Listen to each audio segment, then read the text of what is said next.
Hey everybody, how you doing today? It is September 27th, 2020, and I want you to see a few articles that I've put together real quick for you. I want you to see how they are every single day systematically getting ready to force people into these quarantine facilities, FEMA camps, detention centers, whatever you want to call them. They're here, they're building more, and they're coming, okay? So we need to prepare for this. Alright, look, I'm just going to run through these articles. This video will not be that long, but I just want to show you a few headlines so you can see, okay? This one, it says, DPWH completes quarantine facility, okay? It says, the Department of Public Works and Highway, led by Secretary Mark Vilmar, formally turned over the mega quarantine isolation facility to Illigan City government, led by Mayor Celso Regencia on Wednesday. Okay, so there's, look at this, a mega quarantine isolation, facility. So these are everywhere. These are, it's in all these countries. It's not just in the United States. Look, let's just keep going through these real quick. Vietnam charges U.S. $5 a day. Okay, so $5, United States money a day for quarantine at government facilities. Look at this.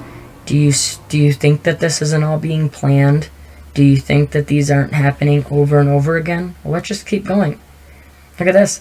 It's like a prison. 3 British friends abandoned in an Italian CV quarantine facility for a month. They left these people in here for a month.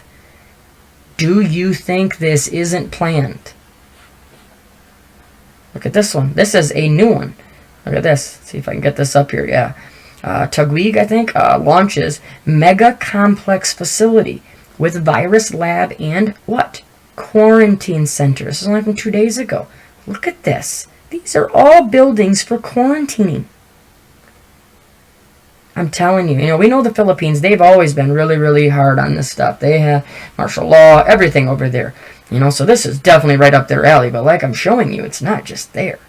Look, here we go. This is in Guam. Women held against her will in quarantine. How many times like this are you going to keep hearing it, right? And then here, this is the one, and I'm going to leave the link to this one in the description because it's pretty long, but I want to just read a part of it. Look at this, because this is what it's leading up to, right? This is a couple days ago. When parents challenged the school quarantine, the county ran out the clock. It says, controversial new rules for schools on who is required to quarantine after being exposed to a confirmed case of CV19 may be difficult to challenge. That's right. So they can say anybody has it. They say this person tested positive, and now your kid, because he's only a little bit away from him, he was there, he was in the same class with them, now they have to be put in quarantine for 14 days. Now, most of them are telling them to stay at home for 14 days, but not all. Some are forced to be in certain facilities, and you're definitely not with your colleges. Colleges are not allowing these kids to leave, okay? So this is the type of stories you're going to keep seeing. Look at this. It says, Bridget Cassidy and John Canty both said they tried to appeal the Erie County Health Department's order to quarantine their sons for 14 days after the 2 boys were in contact with an infected staffer at Amherst Middle School. And I wanted to point out how it's a staffer. I just think that's an easy way that they could do this. Like they have a janitor and they put the janitor in there, say he's positive, they put him in, and boom, they can quarantine the whole school, right?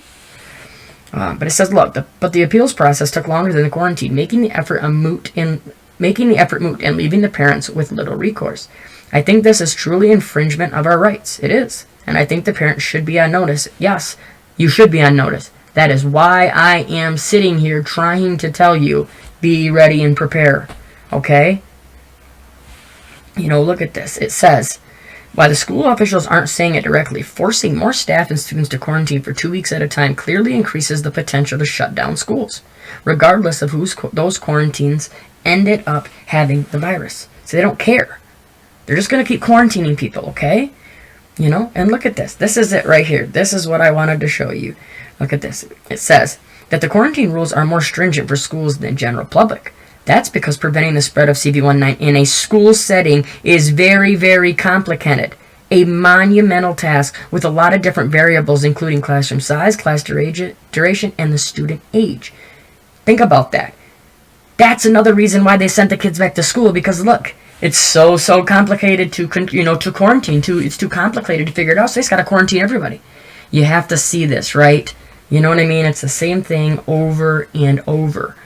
Says, I don't like being threatened, and their order is threatening. Yeah, I mean, look how it said this. Warning. Read the quarantine orders received by Cassidy and Canty. Failure to comply with this order may subject you to further action by the commissioner, including involuntary detention in an appropriate facility. You think that this, I mean, that's bad, right? There it is. What's this? That's a detention center. That's a FEMA camp. That's a quarantine facility. Whatever you want to call them, that's what it is. So please, please get ready. Because like they said, they're being threatened. Okay? And we are being threatened. So please, share this information. Tell your family. Tell your friends. Tell everyone to prepare for this. Because I truly believe the lockdown is coming and then these quarantine facilities are coming. You know, I hope I'm wrong. I always hope I'm wrong. You know, this isn't about being, oh, look at me, I'm right. It's not about that. Not at all. I'd never wish I was wrong on some of these things that have come true. You know? I know a lot of you feel the same way. But we'll leave this there.